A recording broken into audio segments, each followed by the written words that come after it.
모든 사람들은 그가 위조된 비밀의 의사라고 생각하지만 그는 세계 최고의 치유사입니다. 제노스는 헤르조스 왕국의 젊고 재능 있는 치유사입니다. 역사가 치유사들에 의해 크게 형성된 나라입니다. 헤르조스 왕립병원은 전 세계적으로 유명하며 세상을 더 나은 곳으로 만드는 재능 있는 치유사들로 알려져 있습니다. 하지만 제노스는 제대로 훈련받고 면허를 가진 다른 치유사들과는 달리 면허 없이 빈민가에서 활동하는 자가 훈련 치유사입니다. 그는 그의 엘프 하인과 함께 낡은 큰 집에 살고 있습니다. 그는 비용을 지불할 수 있는 사람을 위해 아무 질문 없이 치료해 줍니다. 그에게는 또 다른 집세입자가 있는데 카밀라라는 에미에서 유령입니다. 그녀는 집안을 떠다니며 아무것도 하지 않습니다. 어느 평범한 날 그를 방문하는 모든 환자를 치료한 후 제노스는 더 많은 비용을 지불할 수 있는 환자를 위해 집 방문을 나갑니다. 그리고 릴리는 저녁을 요리하기 시작합니다. 그가 떠난 직후 그의 여러 종족의 팬들이 그와 시간을 보내기 위해 클리닉에 찾아옵니다. 그들은 도마뱀 소녀 조피아 멍청한 털복숭이 링가 그리고 어두운 엘프 근육 엄마 레브를 포함해 소녀들은 제노스를 먼저 만나고 싶어 경쟁하며 그가 자신의 몸을 철저히 검사해주기를 바란다고 이야기하지만 릴리는 그를 갈망하는 사람을 싫어해 화를 내며 그들을 방해해. 새 소녀를 진정시킨 후 릴리는 그들에게 저녁을 함께 하자고 초대해. 제노스가 돌아오면 함께 식사할 거라고 말해. 하지만 그녀가 세탁을 하러 방을 나가자 털복숭이와 근육 엄마는 저녁 전에 맛있는 스튜를 맛보고 싶어하는 욕구를 참지 못해. 요리 한 모금만으로도 더 먹고 싶어지게 만들고 도마뱀 소녀조차도 오래 참지 못한다. 셋은 기록적인 시간 안에 스튜를 다 비우지만 그때 그들은 지금 심각한 문제에 처해 있다는 것을 깨닫는다. 어떻게 설명할지 고민하고 있을 때 릴리가 안으로 돌아오고 그녀는 이 멍청한 것들이 저녁을 다 먹어치웠다는 사실에 경악한다. 그들은 음식을 다 비운 것에 대해 서로를 비난하지만 그때 카밀라가 화가 나서 도착한다. 그녀는 오늘 저녁에 정말 기대하고 있었기 때문이다. 새 소녀는 그녀를 무서워하고 릴리를 도와 두 번째 배치를 요리하기로 자원합니다. 릴리는 안타깝게도 더 이상 재료가 없다고 알립니다. 그래서 그들은 그녀를 위해 가능한 최고의 재료를 가져오기로 결정합니다. 소녀들이 저녁 걱정에 바쁠 때 제노스는 집 방문을 마치고 집으로 돌아옵니다. 가는 길에 그는 배를 꼭 쥐고 참을 수 없는 고통을 억누르고 있는 틸이라는 짐승 소녀를 지나칩니다. 그는 그녀의 증상을 살펴보지만 바로 그때 짐승 소녀의 주인이 나타나 그녀가 도대체 어디에 있었는지 묻는다. 틸은 배가 아파서 의사에게 갔다고 말하지만 돈이 없어서 아예 진찰도 받지 못했다고 한다. 그 오만한 놈은 한숨을 쉬며 그녀의 머리를 잡아당기고 그럼 배 아픈 척한다고 해서 노예인 그녀가 하루 쉬는 게 가능하다고 생각하냐고 묻는다. 그는 그녀를 끌고 가서 일을 시키고 제노스는 이 드라마를 아무것도 하지 않고 지켜보는데 그 일은 그의 일이 아니기 때문이다. 그동안 그 남자는 틸을 데리고 지역 묘지로 가서 그녀를 무덤 위에 던진다. 그리고 유령을 풀어놓아 아무도 모르게 그녀의 몸에 들어가게 한다. 남자는 그녀에게 그녀가 잘하는 유일한 일을 하라고 말하기 시작하는데 그것은 묘지 안에 숨겨진 귀중품을 찾는 것이다. 하지만 그녀가 대답하지 않자 그는 발로 차서 그녀를 구른다. 그녀는 계속 배를 꽉 잡고 있고 그녀의 엉덩이 주인인 그녀에게 일을 시키자 유령이 그녀를 통제하기 시작한다. 그 멍청이는 그것을 눈치채지 못하고 다시 돌아가며 틸에게 말한다. 빈손으로 돌아오면 저녁을 먹지 못할 것이라고. 하지만 그녀는 이제 완전히 유령에게 사로잡혀 있고 갑자기 그를 공격하며 발톱으로 그의 배를 찢어버린다. 그 바보는 틸이 더 이상 자신에게 복종하지 않음을 깨닫고 상처를 흘리며 가능한 한 빨리 도망친다. 가는 길에 제노스를 만나 그의 미친 노예에게서 구해달라고 애원하지만 제노스는 그와 같은 오만한 바보에게는 시간이 없다고 대답한다. 그때 틸이 그곳에 도착하고 제노스는 그녀를 둘러싼 어두운 에너지를 볼 수 있다. 그는 그 바보에게 두 사람이 어디에서 오는지 묻는다. 어디서 왔는지 묻자 그는 농사를 짓고 있었다고 대답한다. 제노스는 믿지 않지만 그자는 신경 쓰지 않는다. 그에게 그의 야생 노예를 데려오라고 요청하며 보상을 약속한다. 갑자기 틸이 그 자에게 다시 덤벼들고 제노스는 그를 재빨리 구해내고 옆으로 던져버린다. 짐승 소녀는 그를 다음 목표로 정하고 온 힘을 다해 그에게 돌을 던진다. 제노스는 구멍을 뚫을 수 있었던 모든 돌을 쉽게 피한다. 그 몸에서 그 자식은 틸을 이길 수 있다고 생각해. 하지만 제노스는 자신이 치유사라고 대답하며 사람을 죽이는 것은 자신의 직업에서 보통 좋지 않다고 말해.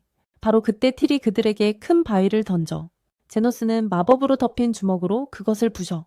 그 후 틸은 빠른 속도로 그에게 돌진하고 몇 가지 공격을 사용한 후 그녀가 그의 마법 장벽에 부딪혀 건물로 날아가게 돼 그녀는 심각한 부상에도 불구하고 어떻게든 잔해 속에서 기어나와 하지만 그로 인해 유령은 그녀에 대한 통제를 잃기 시작한다. 제노스는 드디어 그녀를 괴롭히는 것이 무엇인지 확신하게 된다. 하지만 그가 그녀를 도우려 할 때 틸이 그의 팔을 물어버린다. 제노스는 그에 신경 쓰지 않고 즉시 그녀에게 치유 마법을 사용한다. 그는 그녀의 상처를 치료하고 그녀를 괴롭히던 유령을 쫓아낸다. 그는 자신의 힘으로 유령을 정화하고 그리고 나서 오늘은 충분히 일을 했다고 선언한다. 부유한 자가 이 모든 것을 지켜보고 이제 그는 마침내 제노스가 능숙한 치유사라고 믿게 된다. 그는 그에게 자신을 구해달라고 요청하지만 제노스는 오늘의 목표는 이미 달성했다고 답한다. 그 남자는 자신이 죽어가고 있다며 즉시 치유해달라고 요구한다. 제노스는 추가 비용이 들 것이라고 말한다. 남자는 자신의 지갑을 제노스 앞에 던져서 비용을 충당하려자 하지만 제노스는 그것이 부족하다고 말한다. 남자는 이에 화가 나서 의료위원회의 과도한 요금에 대해 불만을 제기하겠다고 위협하지만 제노스는 그에게 면허가 없으니 가서 하라고 하고 의료위원회는 그에게 신경 쓰지 말라고 한다. 그는 갑자기 아이디어가 떠오르고 야수소녀를 나머지 대가로 받겠다고 말한다. 부자는 즉시 거래에 동의하고 제노스는 그를 치료하는 데 시간을 낭비하지 않는다.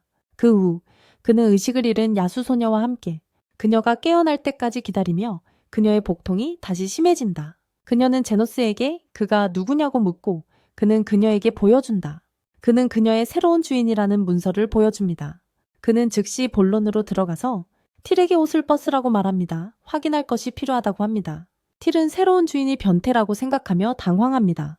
하지만 그녀는 노예이기 때문에 선택의 여지가 없습니다. 틸은 셔츠를 벗고 제노스는 그녀의 고통을 유발하는 담석을 봅니다.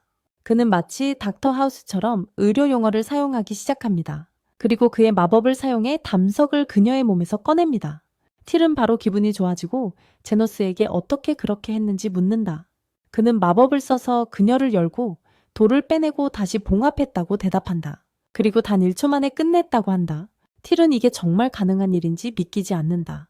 하지만 제노스는 겸손하게 말하며 누구든 치유자가 할 수 있는 일이라고 한다. 틸은 그녀를 치료해 준 것에 대해 그에게 감사할 뿐이지만 제노스는 감사는 원하지 않는다. 대신 그녀가 그에게 빚진 만큼 갚기를 원한다. 틸은 그를 위해 뭐든지 할 준비가 되어 있는데 시작은 글럭 3천부터다.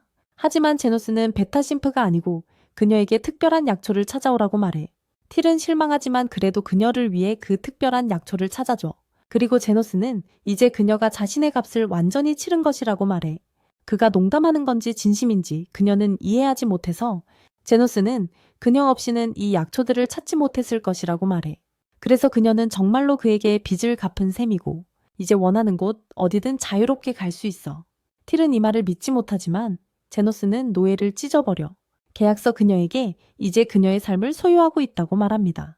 그녀는 감정이 복받쳐 그를 도와준 것에 감사하며 제노스는 그녀에게 치유사가 필요할 때 그의 클리닉에 오라고 하지만 그의 수수료가 좀 비싸다고 경고합니다.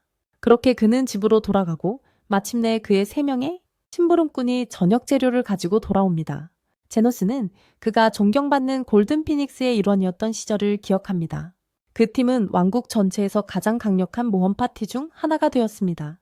어느 날 아스턴이라는 팀의 리더가 제노스에게 그들은 가난한 사람을 원하지 않는다고 말합니다. 그들의 파티에 더 이상 슬럼가에 사는 평민이 필요 없다고 말하며 그에게 그 말을 퇴직금으로 준다. 아스턴은 제노스가 쓸모없다고 주장한다. 어쨌든 그들은 그가 없는 게 훨씬 낫다고 말한다. 제노스는 혼란스러워한다. 그는 매우 강력한 치유사이기 때문이다. 그는 파티가 결성된 이후로 계속 도움을 주어왔다. 하지만 아스턴은 그를 비웃으며 그가 공식적인 치유사 면허를 받지 못한 가난한 독학 바보라고 주장한다. 그래서 그는 완전히 쓸모없다고 한다. 제노스는 그를 바라보며 그들이 친구라고 생각했는데 아스턴은 그의 얼굴을 비웃는다. 친구들과 함께 제노스를 조롱하며 그가 단지 그들을 위한 고기 방패일 뿐이라고 주장하며 아스턴은 이제 그들이 왕국에서 가장 강한 파티이기 때문에 사실상 유명인사라고 말한다. 그리고 귀족들로 가득한 파티에 평범한 빈민가 출신이 있는 것은 좋은 모습이 아니라고 한다. 아스턴은 그 금전이 그가 어디든 갈 수 있을 만큼 충분하다고 주장한다. 그리고 절대 그들이 속한 파티에 대해 입을 열지 말라고 한다. 제노스는 이것이 사실상 그를 조용히 시키기 위한 돈임을 깨닫고 일어나서 방을 떠나면서 이제 자신의 인생에서 무엇을 할지 생각한다. 목적 없이 걷던 중 갑자기 소리를 듣는다. 누군가 몸부림치는 모습을 보고 조사하러 간다. 남자와 여자가 엘프 노예를 제압하려 하고 그녀를 못생긴 귀족에게 팔려고 하는 것이었다. 그러나 노예 소녀는 저항하며 도망치려고 하고 남자는 그녀의 다리에 화살을 쏜다. 그가 다가가서 목깃을 잡지만 엘프는 불같이 반응한다. 그리고 공격자의 손을 물어뜯어 더 화나게 만든다. 남자는 단검을 꺼내 배를 찌르고 그녀를 찌른다. 여자는 그를 멍청이라고 부르며 상품을 망쳤다고 욕한다. 제노스는 노예 소녀의 시체를 두고 논쟁하는 모습을 지켜본다. 피의 웅덩이에서 그는 신속하게 개입하기로 결심한다.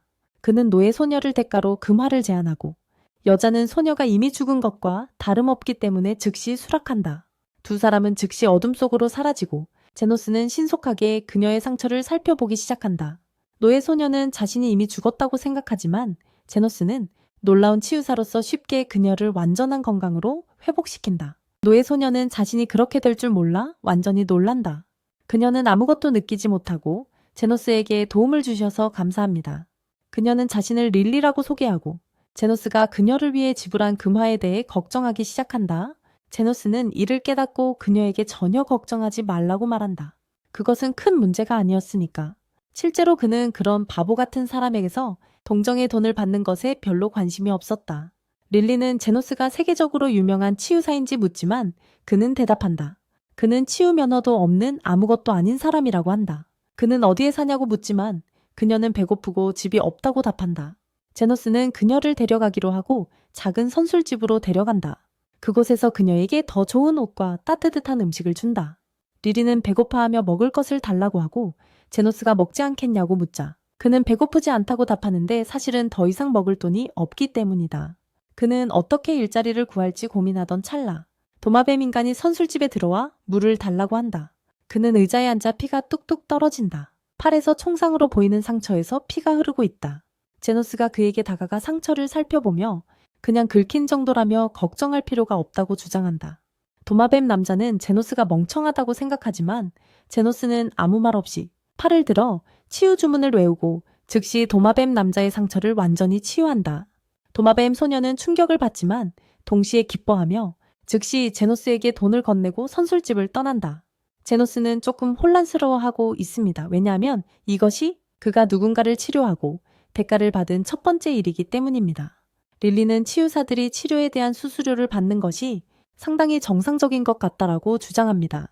제노스는 이제부터 이 개념에 따라 살기로 결심하고 자신의 클리닉을 열기로 합니다. 하지만 그와 관련된 한 가지 문제는 그가 빈민가 출신이기 때문에 합법적인 운영을 위한 면허를 받는 것이 거의 불가능하다는 것입니다. 그래서 그는 아마도 불법으로 활동하는 지하 치료사가 되어야 할 것입니다. 릴리는 이 결정에 꽤 행복해 보이며 평생 그를 도와주겠다고 약속한다. 제노스는 이렇게 어린 소녀를 불법적인 작업에 끌어들이고 싶지 않지만 릴리를 이렇게 두고 갈 수 없기 때문에 일단 그녀와 함께하기로 결정한다. 그는 대부분의 집이 파괴되고 사람의 흔적이 보이지 않는 도시의 버려진 지역으로 그녀를 데려간다. 릴리는 왜 이렇게 나쁜 곳에 있는지 묻고 제노스는 그들이 레이더에 걸리지 않기 위해 도시 중심에서 조금 멀리 떨어져 있어야 한다고 대답한다. 그는 자신이 부서지지 않은 집을 찾고 있다고 주장한다. 집을 찾았고 결국 너무 나쁘지 않은 집 하나를 발견했어요. 그는 집 전체를 살펴보기 시작했어요. 비록 상태가 꽤 안 좋게 보여도요. 제노스는 단순히 지붕이 있다는 것만으로도 행복했어요. 왜냐하면 대부분의 인생 동안 그는 옛 파티에서 밖에서 자야 했거든요. 릴리는 빛 마법을 사용해 주변을 밝히고 제노스는 모든 것을 점검하기 시작했어요. 그러던 중 갑자기 그들은 크리피한 유령을 만났는데 그 유령은 바로 카밀라였어요. 릴리는 제노스 뒤에 숨으며 이것이 끝이라고 생각했어요. 왜냐하면 유령들은 죽음의 손길을 가진 가장 강력한 언데드 괴물들. 카밀라는 신선한 먹이가 자신의 궁전으로 들어오는 것을 보고 미소 지으며 공격하기로 결정한다. 하지만 제노스는 차분하게 치유 마법을 시전하여 그녀의 팔이 사라지게 한다. 그녀는 인간이 방역하는 모습을 보고 충격을 받으며 릴리는 그를 놀라운 눈빛으로 바라보며 어떻게 그가 유령과 싸우고 있는지 묻는다. 제노스는 혼란스러워하며 그게 대체 무슨 문제인지 모르겠다고 주장한다. 그는 이미 수백 마리와 싸워본 적이 있다고 말한다. 사실 아스탄이 재미를 느끼고 싶을 때마다 제노스를 가장 깊은 던전으로 보내곤 했다. 유령들과 맞서야 했지만 제노스는 곧 그들이 그의 치유 마법에 약하다는 것을 깨달았다. 현재로 돌아와서 제노스는 카밀라에게 사과하지만 여기 머물고 싶으며 그녀를 방해하지 않겠다고 말한다. 유령이 다시 공격하기로 결정하지만 제노스는 쉽게 그녀를 밀쳐낸다. 카밀라는 유령의 여왕이기 때문에 짜증이 난다. 그리고 인간이 그녀에게 도전한 적은 없었다. 그녀는 손을 들어 작은 유령 군대를 불러 제노스를 상대하게 한다. 하지만 지하치유사는 그들에게 너무 강해서 강력한 치유 마법을 시전한다. 이것이 즉시 모든 하위 레벨의 망령을 죽이고 카밀라만 남게 만든다. 제노스는 다시 이렇게 들이닥친 것에 대해 사과하며 묻는다. 적어도 진료를 할 수 있는 방 하나만이라도 얻을 수 있냐고. 이 인간이 평소와는 다른 존재임을 깨달은 카밀라는 공간을 함께 쓰기로 하고 2층은 자신의 사적인 공간이라고 주장하며 사라진다. 그 후 며칠이 지나지만 방은 곧 최종 수정을 하면서 진료소처럼 보이기 시작한다. 릴리가 광고를 해야 하는지 묻지만 제노스는 우리가 아무것도 할 필요가 없다고 주장했어요. 그때 문이 열리고 도마뱀 인간이 다시 들어옵니다. 그는 자신을 존이라고 소개하며 제노스에게 말했어요. 이번에는 여동생을 데리고 왔다고요? 여동생은 제노스를 바라보며 팔 부상 치료가 가능한지 묻습니다. 제노스는 그녀가 마법 독탄에 맞았음을 깨달았어요. 그 독탄이 그녀의 팔 전체를 감염시킨 것 같습니다. 그는 팔이 이미 죽었기 때문에 절단해야 한다고 주장합니다. 여자는 그를 바라보며 얼마를 내야 하는지 묻습니다. 제노스는 10만 달러라고 답합니다. 저는 이것에 격분합니다. 이는 단순한 절단 수술에 시세를 훨씬 초과하는 금액이기 때문입니다. 하지만 여자는 그를 진정시키며 제노스가 똑똑하고 그녀가 도마뱀 부족의 토리더인 조피아라는 것을 알고 있다고 주장합니다. 제노스는 사실 그걸 몰랐지만 슬럼가의 주요 부족 리더들이 있다는 이름은 들어본 적이 있습니다. 그중 한 명이 부자에게서 훔쳐 가난한 사람들에게 나누어주는 조피아입니다. 조피아는 그에게 그렇게 비싼 가격을 정당화하라고 묻고 제노스는 무뚝뚝하게 대답한다. 새팔을 재생하는 데는 많은 에너지가 든다고. 그녀는 충격을 받으며 재생이 무슨 의미인지 도대체 뭐냐고 묻는다. 그는 혼란스러워 보이며 팔을 잘라내고 새 팔을 만들어주겠다고 주장한다. 조피아는 충격을 받았지만 만약 그게 가능하다면 그에게 원하는 돈을 지불하겠다고 말한다. 곧 그는 그녀를 테이블에 눕히고 영적인 메스를 사용하여 그녀의 팔을 절단한 후 새 팔을 재생한다. 제노스는 치유사들이 보통 이런 일을 하지 않는다는 사실에 놀라며 조피아는 그에게 감사의 인사를 전합니다. 그녀는 아마 더 많은 사람들을 치료받으러 보낼 것이라고 주장합니다. 며칠이 지나고 어느 날 밤 환자들을 돌본 후 제노스는 카밀라와 릴리와 함께 차를 마십니다. 릴리가 왜 도마뱀 사람들이 그를 도와달라고 올 때마다 항상 닫혀 있는지 묻습니다. 제노스는 지하 슬럼가에 3개의 세력이 있다고 주장합니다. 그들은 끊임없이 전쟁을 벌이고 있습니다. 하나는 도마뱀 사람들, 하나는 오크들, 마지막 하나는 털복숭이들입니다. 그때 그는 뭔가를 감지하고 문이 열리며 여러 털복숭이들이 방으로 들어옵니다. 펄프인간 소녀와 함께 자신을 링가라고 소개하는 그녀는 털이 많은 종족의 리더이다. 제노스는 그녀가 모든 도박 운영을 담당하며 꽤 폭군이라는 것을 알고 있어서 말한다. 오늘은 문을 닫았지만 긴급 상황이면 볼 수 있다고. 링가는 웃으며 도마뱀 사람들을 몇 번이나 때려도 항상 완전히 치유되어 다시 나타난다고 말하고 제노스가 그들을 치유하는 사람임을 알게 된다. 그 말을 들은 그녀는 큰 도끼를 잡고 그에게 다가가며 선언한다. 그를 죽여서 더 이상 도마뱀 사람들을 도울 수 없게 만들겠다고.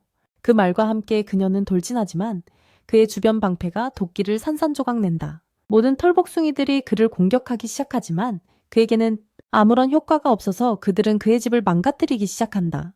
그는 그들을 막으려 하지만 그들은 듣지 않고 갑자기 카밀라가 나타나 그녀의 집이 파괴된 것에 화를 낸다. 모든 털복숭이들은 그들에게 화가 난 유령을 보고 바지를 젖힌다. 하지만 그녀가 그들을 처치하기 전에 제노스가 그녀를 막으며 이 클리닉은 생명을 구하는 곳이지 생명을 빼앗는 곳이 아니라고 주장한다. 카밀라는 그를 내버려 두기로 결정하고 위로 올라가고 링가는 즉시 바닥에 주저앉는다. 유령을 다룰 수 있는 남자로서 용서를 구하는 것은 모든 털복숭이들을 한 번에 없앨 수 있습니다.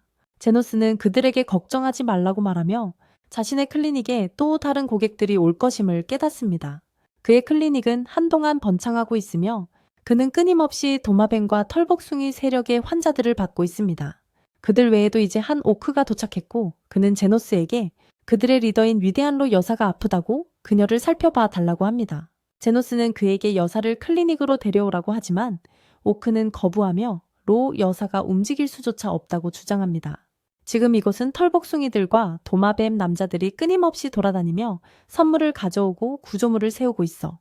레이디 로는 이렇게 많은 적들로 둘러싸인 곳에 오는 위험을 감수할 수 없어. 제노스는 지친 한숨을 내쉬고 오크를 따라 그들의 소굴로 가기로 결심해. 그는 어두운 동굴을 지나 열려있는 곳에 도착하고 아름다운 근육 엄마가 왕좌에 앉아있고 주위에는 오크들이 가득해. 그는 자신을 소개하지만 로는 이미 그가 누구인지 알고 있다고 주장해. 왜냐하면 도마뱀, 족과 털복숭이들이 새로운 지하 치유사가 얼마나 시그마인지에 대해 끊임없이 떠들고 있으니까 제노스는 이 사실에 짜증이 나. 왜냐하면 그는 자신의 클리닉에 대한 많은 홍보를 원하지 않거든. 그는 면허가 없기 때문에 당국과 문제될 수 있어서요. 그는 그녀에게 무슨 문제가 있냐고 묻고 그녀는 대신 그에게 스스로 문제를 찾아보라고 도전합니다. 제노스는 차분히 그녀에게 다가가서 그녀의 몸 전체를 외부 상처가 없는지 살펴보지만 아무것도 발견하지 못합니다. 그 후 그는 내부 부상이 있는지 확인하기로 하고 곧 그녀의 배를 검사하는데 그 안에 혹이 있다는 것을 알게 되는데 그것은 아기가 아니라 모노스톤입니다. 그는 그녀를 바라보며 그것에 대해 묻고 그녀는 그에게 말합니다. 그녀가 결국 삼킨 것은 폭발성 돌이라고 합니다. 제노스는 누군가 그녀를 독살하려 했는지 묻지만 그녀는 그런 것이 아니라고 주장합니다. 그냥 주먹밥을 먹다가 우연히 삼킨 것이라고 합니다. 제노스는 돌아서서 그녀에게 조금 기다리라고 말하며 곧 그녀가 배변을 할 것이라고 하지만 로는 그를 막으며 그녀가 우연히 조금 씹어버렸다고 주장합니다. 그래서 돌이 매우 불안정해졌고 조금만 움직여도 폭발할 수 있다고 합니다. 오크들은 즉시 그녀를 둘러싸고 그녀와 함께 죽겠다고 주장하지만 그녀를 떠나지 않겠다고 합니다. 제노스는 이런 멜로드라마에 별로 신경 쓰지 않고 떠나고 싶어 하지만 로는 그녀가 어떤 상자 안에 숨겨진 엄청난 보물이 있고 그녀는 그가 그것을 가지기를 원한다. 그는 이 상황에 조금 혼란스러워하며 그녀가 농담하는 것이라고 생각하지만 로는 즉시 그에게 금열쇠를 던지며 그것으로 보물을 열 수 있다고 말한다. 제노스는 왜 그녀가 그렇게 하는지 묻고 로는 제노스가 항상 공정한 가격을 요구하지만 아이들에게는 한 푼도 받지 않는다고 들었다고 주장한다. 로는 그 점이 정말 마음에 들었고 그가 지금까지 해온 좋은 일을 계속하길 원한다. 제노스는 한숨을 쉬고 문제를 해결하기로 결심하며 뒤돌아선다. 그가 그녀에게 다가가 마법의 수술칼을 꺼내어 그녀의 배를 가른다. 오크들은 경악하며 그를 공격하려 하지만 그들이 그를 둘러싸기도 전에 그는 마나스톤을 꺼내어 그녀의 배를 다시 치유한다. 그녀는 이런 일이 일어나는 것을 본 적이 없어서 충격을 받지만 즉시 제노스에게 폭발하기 전에 그것을 버려야 한다고 경고한다. 그러나 제노스는 전혀 동요하지 않고 그 돌을 주먹 사이에 쥐고 폭발한다. 먼지가 가라앉고 로는 아무것도 남아있지 않은 것을 보고 완전히 어리둥절해한다. 자신을 털어내고 키를 로에게 던진 제노스. 로는 그를 멈추고 왜 그녀를 치료했는지 묻는다. 그가 모든 돈을 혼자 가질 수 있었던 때에 하지만 제노스는 그는 공정한 대가를 받는다고 주장하며 그녀가 그에게 준 것은 간단한 수술에 비해 너무 많았다고 한다. 그날 이후로 세계의 파벌의 지도자들은 정기적으로 그를 방문하기 시작한다. 이유 없이도. 제노스는 그들이 완전히 일자리가 없다고 생각하지만 릴리는 그들이 제노스를 좋아한다고 의심하며 이는 확인된다. 카밀라가 3명의 지도자 모두 그를 완전히 사랑에 빠졌다고 주장하며 곧 서로 싸우게 될 것이라고 했어요. 지네스는 무시하며 자신은 평범한 치유사일 뿐이라고 주장했어요. 하지만 카밀라의 말은 사실로 드러났어요. 어느 날 3명의 파벌 지도자들이 차례로 그를 찾아왔거든요. 선물과 음식을 가져오며 내일 전쟁을 벌이겠다고 말하면서요.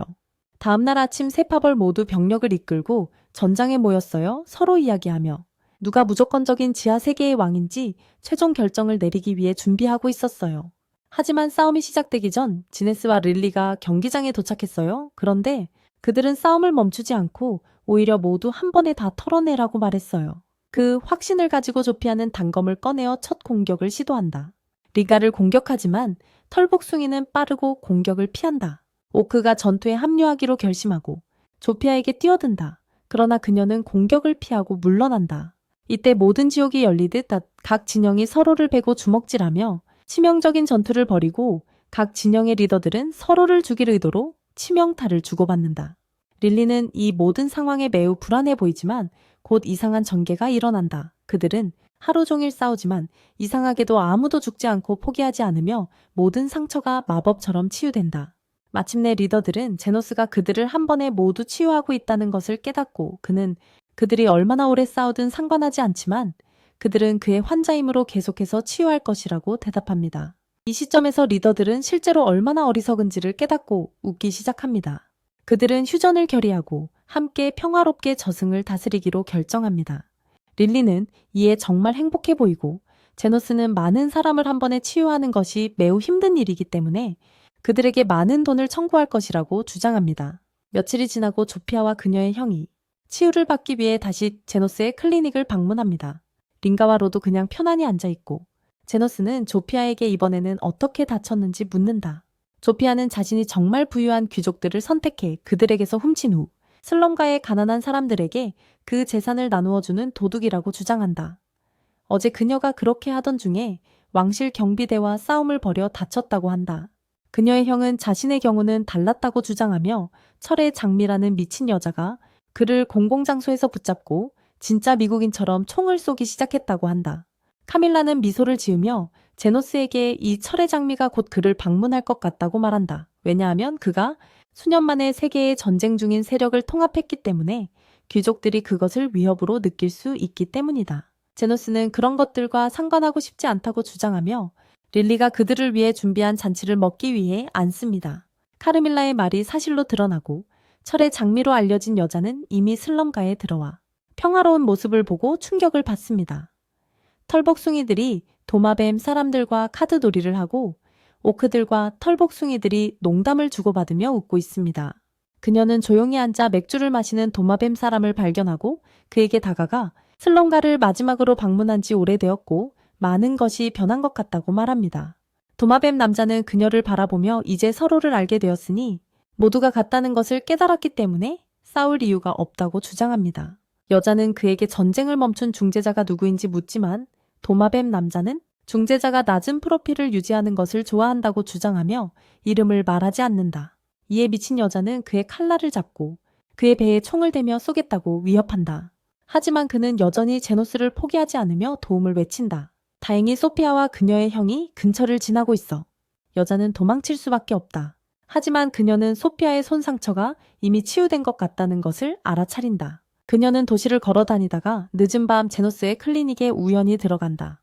그녀는 그에게 도시로 가는 길을 물으러 방에 들어가지만 그가 도와주려는 순간 그녀는 즉시 총을 꺼내 그에게 연막탄을 쏘고 릴리는 무서워하며 이제 어떻게 될지 궁금해한다. 여자는 자신이 한동안 엘프를 납치하는 범인을 조사해왔다고 말한다. 그리고 오늘 드디어 그를 찾았다고 한다. 릴리는 제노스가 납치범이 아니라고 말하려 하지만 그녀는 듣지 않겠다고 한다. 그녀는 다른 종족의 아이를 입양하는 것은 적절한 절차를 거치지 않으면 불법이라고 주장한다. 릴리는 이에 당황하며 제노스가 구해줬다고 말한다. 그녀는 자신이 성급한 결론을 내렸다는 것을 깨닫는다. 그녀는 릴리에게 자신이 그에게 수면 가스 총알을 쐈고 그는 죽지 않을 것이라고 확신시킨다. 하지만 제노스가 가스 구름 속에서 아무렇지 않게 나타나자 그녀는 어리둥절해 한다. 여자는 그를 경고 없이 쏜 것에 대해 사과하지만 그가 어떻게 괜찮을 수 있는지 묻는다. 제노스는 그저 그녀의 공격을 일반 방어 마법으로 막았다고 대답하고 그녀는 그것을 믿기 어렵다고 생각한다. 그녀는 아무도 자신의 마법 총알을 막을 수 없다고 주장하지만 만약 그렇다면 상황은 달라질 것이라고 말한다. 제노스는 방어 마법을 연구하는데 평생을 바친 천재 마법사였다. 제노스는 그녀에게 자신은 그런 사람이 아니라고 말하지만 여자는 그를 믿지 않으며 그가 저자세를 유지하고 싶어 할 수도 있지만 왕국 기사단의 부사령관인 크리슈나를 배신할 수는 없다고 말한다. 제노스와 릴리는 그녀의 진짜 정체를 알게 되어 걱정한다. 그녀는 그들에게 자신의 조사 임무에 협조해 달라고 요청한다. 제노스는 즉시 3명의 지도자에게 그의 집에서 멀리 떨어져 있으라는 신호를 보낸다. 그들이 그 신호를 따를 만큼 똑똑하길 바란다. 그 후 그는 크리슈나와 대화를 나누기 위해 앉는다. 크리슈나는 모든 시민이 왕국에 협조하는 것이 의무라고 말한다.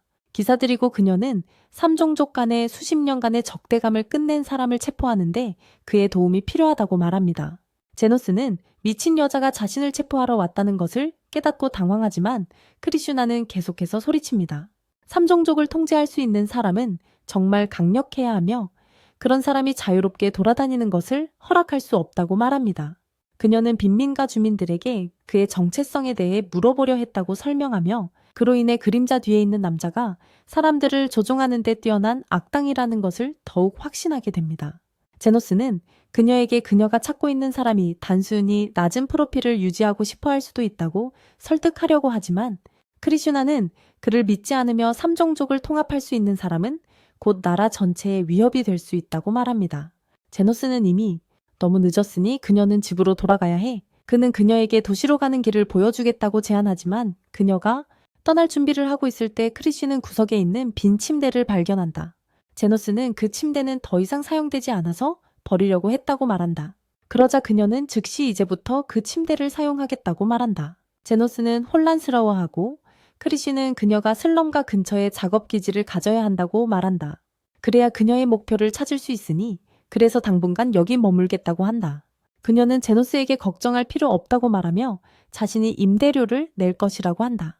카밀라는 또 다른 위험한 여자가 그의 삶에 뛰어든 것에 대해 그를 놀리기 위해 내려온다. 크리시는 그녀의 권한을 이용해 제노스에게 그녀를 그의 집에 머무르게 하도록 강요하지만 이로 인해 릴리가 매우 질투한다. 크리시에게 자신이 제노스의 넘버원 여자임을 보여주기 위해 릴리는 그의 무릎에 올라가 그가 머리를 쓰다듬게 만든다. 이 모습을 본 카밀라는 다시 그녀의 투명한 모습으로 내려와 제노스의 귀에 속삭이며 그를 놀라게 만든다. 그 후 릴리는 계속해서 자신이 제노스와 얼마나 가까운지 과시하려 하지만 안타깝게도 크리쉬는 차를 불어주는데 너무 바빠서 그녀에게 신경 쓰지 못한다. 릴리는 결국 곧 잠이 들고 그녀를 침대에 눕힌 후 제노스는 크리쉬와 이야기를 나누러 돌아온다. 그녀는 그가 유괴범들로부터 릴리를 구한 사건의 세부 사항을 묻지만 그는 그 일에 대해 별로 기억이 나지 않는다. 크리쉬는 잠시 그 생각에 잠기고 그리고 그녀의 주요 임무인 중재자를 찾는 일로 돌아온다. 그녀는 여전히 제노스가 방어 마법을 숙달한 천재 마법사라고 믿고 있다. 그녀는 그의 삶을 치유 마법에 바친 사람이 있었는지 알고 싶어 한다. 그가 팔을 재생할 수 있을까? 제노스는 그것이 괜찮은 치유 세계는 정상적인 것 아닌가 묻는다. 하지만 크리쉬는 자신의 목소리 소리에 그를 듣지 못한다. 그녀는 매우 높은 수준의 치유사만이 잃어버린 사지를 재생할 수 있다고 말하고 제노스는 그게 무슨 상관이냐고 묻는다. 그녀는 전에 싸움에서 조피아의 팔을 심하게 다쳤다고 말하지만 어제 빈민가에 갔을 때 그녀의 팔은 완전히 괜찮았다고 한다. 크리시가 만약 빈민가에 사는 고수의 작업이라면 그는 여기서 상당한 권한을 가지고 있을 것이며 그녀가 찾고 있는 중재자일 수도 있다고 말했어요. 제노스가 그녀에게 빈민가에 대해 왜 그렇게 공격적이고 열정적인지 묻자 크리시는 그녀의 어머니를 이야기했어요. 그녀는 매일 가난한 사람들을 먹이러 빈민가에 왔던 친절한 여성인데 결혼 반지를 훔치려던 사람에게 빈민가에서 살해당했어요. 그녀는 그런 범죄자들에게 정의를 가져다주는 영웅이 되겠다고 맹세했고 가장 어린 부사령관이 되기 위해 열심히 노력했어요. 다음날 크리시는 다시 빈민가를 조사하러 떠나며 제노스에게 밤까지 돌아오겠다고 말했어요. 그동안 조피아가 그를 찾아갑니다. 그가 그녀를 치료하는 동안 제노스는 크리시의 이야기를 계속 생각하지만 카밀라는 그것이 특별한 일이 아니라고 말하며 너무 신경 쓰지 말라고 합니다. 제노스가 조피아를 치료하는 것을 끝내자 크리시가 돌아오고 두 여자는 즉시 대치 상황에 들어갑니다. 릴리가 개입하려 하며 조피아도 길을 잃었다고 말하지만 크리시는 그것을 믿지 않으려 합니다. 그녀는 조피아에게 그녀를 치료한 중재자에 대해 묻고 있는데 그가 슬럼의 사람들을 당열시켜 반란을 이끌고 있는 악한 남자입니다. 조피아는 그녀를 비웃으며 악한 사람들은 사회의 모든 계층에 존재한다고 말합니다. 하지만 크리시는 슬럼 거주자에게만 문제를 찾는 계급주의자입니다. 그녀는 자신이 조사하고 있는 유괴 범죄 뒤에 있는 사람이 고위 귀족이라고 말하지만 왕국의 기사들은 상황이 이렇게 명확함에도 불구하고 그를 조사하려고 조차 하지 않았습니다. 크리시는 그녀를 믿지 않으려 하지만 조피아는 그녀의 정의감이 가짜라고 말하며 중재자는 계층이나 정치에 신경 쓰지 않고 도움을 필요로 하는 사람들을 구하는 훌륭한 사람이라고 말합니다. 크리시는 분노하며 그녀를 쏘기로 결심하지만 제노스가 그 사이에 서 있습니다. 그들에게 기사가 그녀가 그의 환자를 쏘는 것을 허락하지 않을 것이라고 말하는 장면입니다. 크리시는 그에게 도대체 무슨 말을 하는 거냐고 묻고 제노스는 그녀에게 솔직해지기로 결심합니다. 그는 자신이 치유사이자 중재자라고 말하는데 그녀는 그를 믿지 않습니다. 그녀는 그가 방어 마법의 전문가라고 주장하며 동시에 치유 마법을 마스터할 수 없다고 말하며 그저 거짓말을 하고 있다고 생각합니다. 하지만 이제 그녀는 그조차도 반인 종족 편에 서 있다고 확신하게 됩니다. 중재자인 그녀는 그와의 모든 연결을 끊기로 결정한다. 그녀는 그에게 슬럼가에서 다른 곳에 머물며 일하겠다고 말한다. 왜냐하면 그녀는 완벽한 기사라는 이미지를 더럽히지 않기 위해서다. 그녀는 그 말을 남기고 병원을 떠나 슬럼가와 반대 방향으로 간다. 제노스는 그녀가 일방통행길에서 길을 잃었다고 생각하지만 대신 크리시가 바로 간다. 제노피아가 납치 조직의 리더라고 고발한 귀족 칼렌더의 집으로 크리시는 칼렌더에게 최근 이 지역에서 범죄가 늘고 있다고 말하며 그의 저택 보안을 점검하러 왔다고 한다. 캘린더는 기꺼이 그녀가 자신의 집 보안을 점검하도록 허락하고 크리시는 아무것도 발견하지 못한다. 이상한 점이 없다는 사실은 그녀로 하여금 조피아가 아까 헛소리를 했다고 생각하게 만든다. 하지만 그녀가 돌아가려는 순간 크리시는 경비원 배치에 뭔가 이상한 점을 깨닫는다. 그녀는 캘린더 집에 경비원이 너무 많고 대부분이 뒷문 근처에 배치되어 있다는 것을 알아낸다. 그녀는 더 조사하기로 결심하고 납치 피해자들로 가득 찬 지하 감옥을 발견한다. 그녀는 아이들에게 걱정하지 말라고 말하며 자신이 여기 있다고 합니다. 그들을 구하기 위해서라고 하지만 누군가 그녀의 등을 쏩니다. 크리시는 돌아서서 칼렌더를 보는데 그녀는 그의 저택에 들어오기 전에 압수당한 자신의 총으로 그녀를 쐈습니다. 그는 다시 그녀를 쏘고 그녀의 팔을 부셔버린 후 비웃으며 말합니다. 유명한 아이언 로즈가 이제 그의 앞에서 무력한 년이 되었다고. 크리시는 이제 그녀가 누구도 구할 수 없을지도 모른다는 것을 깨닫습니다.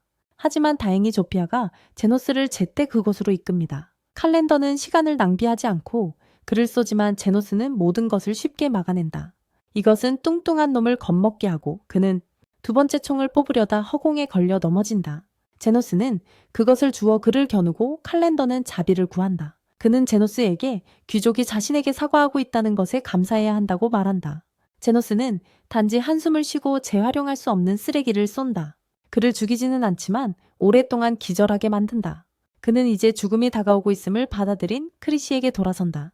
그녀는 제노스에게 여기서 무슨 일이 있었는지 왕실 기사들에게 말해달라고 부탁하지만 그는 그녀에게 조용히 하라고 말한다. 팔을 다시 자락에 집중해야 하니까. 그녀가 완전히 치유되자 크리시는 마침내 깨닫는다. 제노스가 치유사이자 그녀가 찾던 중재자라는 것을. 그녀는 그를 진정한 영웅으로 여기기 시작하며 말한다. 자신은 그와 비교할 만한 무언가를 할 수 없다고. 하지만 제노스는 그녀에게 말한다. 그녀가 여기 아이들에게 영웅인 이유는 그녀가 먼저 행동에 나서 아이들을 구했기 때문이라고. 크리시는 이를 듣고 감동하여 눈물을 흘리며 곧 아이들을 구하기 위해 군인들을 호출합니다. 제노스는 조피아에게 누군가 다가오기 전에 돌아가야 한다고 말합니다. 하지만 크리시는 즉시 그들을 쫓아가며 제노스에게 왜 자신을 구했는지 묻습니다. 그는 차갑게 그녀에게 하룻밤 머물렀던 집세를 내지 않았다고 말하며 오늘의 치료비와 함께 청구서를 보낼 것이라고 합니다. 며칠 후 제노스는 릴리와 함께 장을 보러 가지만 익숙한 거리를 지나면서 어린 시절의 기억이 떠오릅니다.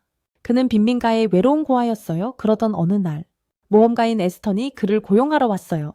그는 제노스가 무엇을 할 수 있는지 신경 쓰지도 않았어요. 왜냐하면 그냥 심부름을 시키거나 노예처럼 부리기를 원했기 때문이죠.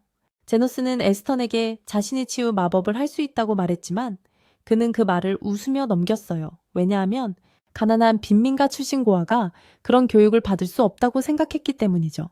그럼에도 불구하고 그는 제노스를 그의 파티에 받아들였어요. 그리고 함께 모험을 시작했어요. 아스턴이 괴물과 싸울 때 제노스는 그의 뒤에 서서 부상을 빠르게 치유해 주었고 아스턴은 자신이 만질 수 없는 존재인 것처럼 느꼈다. 그는 모든 것이 자신의 실력 덕분이라고 생각했고 제노스는 그 뒤에서 쓸모없이 서 있기만 했기에 해고했다. 현재 아스턴은 그의 파티 골든 피닉스를 이끌고 괴물의 소굴로 들어간다. 강력한 귀족이 괴물의 털을 가져오도록 의뢰했기 때문이다. 모두 꽤 여유롭고 몇몇은 심지어 숙취로 힘들어하고 있다. 그들은 어디를 가든지 유명인 대접을 받고 있기 때문이다. 그들은 동굴에 들어서자마자 불꽃 여우를 발견하고 아스턴은 한 남자에게 그에게 방어 마법을 걸라고 명령한 후 몬스터를 향해 무모하게 돌진한다. 몬스터가 그의 손을 물어 심한 화상을 입힌다. 아스턴은 고통에 익숙하지 않아서 당황한다. 그 사이 그의 파티의 다른 멤버들이 여우들에게 공격당하고 아스턴은 자신이 무능한 바보들에 둘러싸인 것 같은 기분이 든다. 그는 방어 마법을 담당하는 남자를 바라보는데 그는 숙취 때문에 만회에 집중할 수 없다. 아스터는 모두에게 후퇴하라고 명령하고 그들이 동굴을 나서자 서로 실패에 대해 비난하기 시작한다. 방어 담당자는 아마 제노스가 그동안 그들에게 치유 마법을 사용하고 있었던 것 같다고 제안한다. 아스터는 자신이 그것을 전혀 눈치채지 못했기 때문에 믿으려 하지 않지만 적절한 자격을 갖춘 다른 치유사를 고용하기로 결정한다. 몇 주 후 아스턴과 그의 파티는 유민이라는 치유사와 함께 동굴로 돌아온다. 안타깝게도 이번에는 몬스터들이 그를 위해 준비했어요. 그리고 즉시 그의 파티를 기습 공격합니다. 에스터는 몬스터의 공격을 막아내지만 그의 파티의 마법사는 맞고 말아요. 불덩이에 맞아 방어 마법을 뚫고 다쳐요. 유미는 즉시 그를 치유하기 시작하지만 그녀는 그가 병원에 입원해야 한다는 것을 깨달아요. 한편 에스터는 몬스터를 치려고 애쓰지만 금방 지치고 전혀 이해가 가지 않아요. 유민이 그에게 더 이상 시간 낭비하면 마법사가 죽는다고 말한다. 아스터는 마지못해 명령을 내린다. 동굴 밖에 나서자 그는 방어 담당자를 몰아쓰며 제대로 일을 하지 않는다고 비난하지만 유미는 그것이 그의 잘못이 아니라고 말한다. 아스터는 그녀에게 시선을 돌리며 말한다. 즉시 마법사를 치료하라고 그래야 다시 싸울 수 있다고. 하지만 유미는 그가 정신이 나갔냐고 묻는다. 그녀는 성인과 몇몇 최상위급 인물만이 가능하다고 말한다. 치유사들은 그런 부상을 즉시 치유할 수 있습니다. 그것은 아스터니 제노스가 실제로 항상 그렇게 심각한 피해를 치유하고 있었는지 궁금하게 만듭니다. 곧 그는 도시로 돌아오고 귀족의 집사가 그에게 임무에 실패했으며 다시는 도시에서 얼굴을 보이지 말라고 전합니다.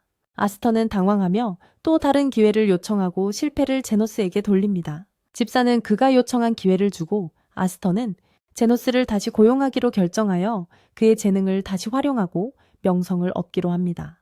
곧 아스톤과 방어 담당 구이레이 빈민가로 가서 제노스를 찾고 그들이 세 부족의 반인반수 부족의 도움을 받기로 결정한다.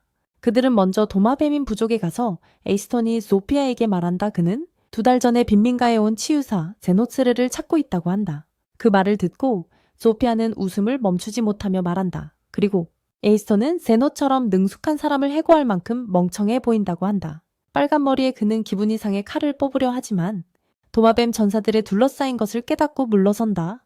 소피아는 그에게 집에 가라고 말한다. 그녀도 제노스도 그처럼 바보를 상대할 시간이 없기 때문이다. 아스터는 이 말에 격분하지만 조피아의 차가운 시선이 그에게 그들 사이의 힘 차이를 깨닫게 하고 그는 즉시 물러난다. 그는 이후 짐승 인종 마을로 가고 링가는 그가 제노스를 쏘았던 바보라고 조롱한다. 그녀는 자신과 거래하고 싶지 않다고 말하며 아스턴이 그녀를 위협하려 하기 전에 그녀는 자신의 속도를 보여주며 그를 겁준다. 다음으로 그는 오크들의 은신처에 가서 레브에게 비슷한 반응을 얻지만 이번에는 똑똑하게도 강하게 굴지 않고 걸어나간다. 밖에 나와서 에스터는 투덜거리며 소리친다. 왜냐하면 그는 제노스가 빈민가에서 이렇게 영향력을 행사할 수 있다고 믿지 않기 때문이다. 갑자기 가일은 제노스가 릴리와 함께 거리에서 걷는 것을 보고 그들이 그를 만나러 가는 것을 본다. 에스터는 강한 척하며 제노스에게 말한다. 그것은 그가 2달 동안 혼자서 살아남은 것이 행운이라고.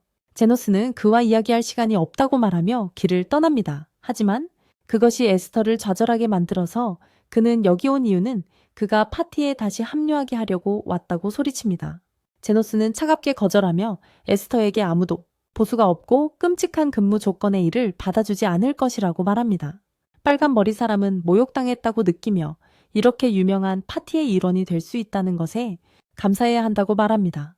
제노스는 한숨을 쉬며 정말 절박하다면 도와줄 것이라고 말합니다. 하지만 이번에는 정당한 대가를 받을 것이라고 덧붙입니다. 치유와 방어 주문 시전에 사용할 만화 양. 아스터는 이 말을 듣고 깜짝 놀라서 제노스에게 말한다. 그는 그렇게 요구하지 말라고, 자신에게 다른 곳이 없다고. 그는 어디로도 갈 곳이 없기 때문에 그 순간 빈민가 사람들 몇 명이 와서 제노스와 즐겁게 이야기를 나누기 시작한다. 그는 곧 사람들에 둘러싸이고 아스터는 무슨 일이 일어나고 있는지 혼란스러워한다. 모든 사람들이 떠난 후 제노스는 집으로 돌아가기로 결심하고 아스터는 소리치기 시작한다. 그에게 자신이 길거리에서 데려온 사람이 바로 그였다고 상기시키며 제노스는 그의 헛소리에 질려서 그냥 너무 늦었다고 말한다. 그는 그렇게 말하며 걸어가려고 하고 화난 에스턴이 그를 공격하려 한다. 하지만 제노스에게 도달하기도 전에 총에 맞아 길가에 쓰러진다. 크리시는 왕실 경호도의 부사령관 앞에서 누군가를 공격하려는 그를 바보라고 부른다. 제노스는 그녀가 여기서 보이자 놀란다. 그는 그녀에게 이 슬럼가에서 뭐 하러 왔냐고 묻고 크리시는 대답한다. 그가 찾으러 왔는데 길을 잃었고 결국 잘 해결됐다고. 그들이 대화하는 동안 아스터는 제노스가 슬럼의 지도자들 뿐만 아니라 왕실 경비대와도 좋은 관계를 맺고 있다는 사실에 더욱 혼란스러워한다. 그가 일어설 때 크리시는 그가 폭행 미수로 체포되었다고 말한다. 아스터는 즉시 이를 가일에게 돌리고 도망치며 나중에 제노스에게 무시당한 것에 대한 교훈을 주기로 결심한다. 그로부터 며칠 후 모두 제노스의 집에 모이고 아스턴과 그의 하수가 그들에게 접근한 방식에 대해 논의하기 시작한다. 3명의 보스는 제노스에게 그들을 감시하기 위해 스파이를 두었다고 말한다. 그들이 어떤 문제를 일으켰는지 모르겠지만 놀랍게도 그들은 흔적도 없이 사라졌다. 릴리는 그들이 제노스를 쫓는 것을 포기했다고 생각하며 안도하지만 바로 그때 카밀라가 그녀 뒤에 나타나서 그들이 모든 종류의 불법 요청을 적당한 가격에 처리하는 지하 길드에 갔을 수도 있다고 말한다. 릴리는 이 말을 듣고 무서워하지만 제노스는 지하 길드가 많은 돈을 요구한다고 말하고 카밀라는 아스턴이 그를 되찾으려 애쓰고 있다면 그가 힘든 시기를 겪고 있고 돈이 부족하다는 의미라고 덧붙인다. 릴리는 이 말을 듣고 마침내 안도하지만 그때 조피아가 그녀에게 이상한 용병에 대해 이야기한다. 그 용병은 어떤 조건이 충족되면 보수 없이도 어떤 일도 수락한다고 한다. 그날 밤 늦게 릴리는 제노스가 깨어있는 것을 발견하고 그녀는 준비한다. 그에게 차를 좀 주고 머리를 쓰다듬으며 긴장을 풀게 해준다. 그녀는 금세 잠이 들고 그 후에 제노스가 그녀를 재우자 밖에서 카밀라가 기다리고 있는 것을 발견한다. 그녀는 그에게 파티에 대해 자유롭게 이야기하라고 격려하고 제노스는 그에게 그가 아스턴을 봤을 때 얼굴을 때렸어야 했다고 말한다. 그 후 그녀는 그가 어떻게 그렇게 치유 마법에 능숙해졌는지 묻기 시작하고 제노스는 어렸을 때 죽은 사람을 소생시키려고 시도했지만 그 때문에 스승에게 심하게 맞았다고 말한다. 카밀라는 재생은 금기시되는 일이기 때문에 충격을 받고 그녀는 이야기를 시작한다. 그녀가 살아있던 300년 전 인공 생명체가 있었던 이야기를 해준다. 그녀는 인간과의 전쟁에서 악마 군대가 사용했던 무서운 골렘에 대해 이야기한다. 이야기가 끝나자 제노스는 잠자리에 들기로 결정한다. 갑자기 땅이 흔들리고 카밀라는 하늘로 올라가 슬럼에서 무슨 일이 일어나고 있는지 확인한다. 그녀는 슬럼의 일부가 불타고 있고 거대한 골렘이 난동을 부리고 있는 것을 발견한다. 그녀는 골렘을 언급한 것 때문에 슬럼의 재앙이 닥쳤다고 생각하며 당황한다. 이 비디오가 마음에 드셨다면 고려해 주세요. 구독하고 화면에서 다음 비디오를 시청하세요. 첫 번째는 무엇인가요?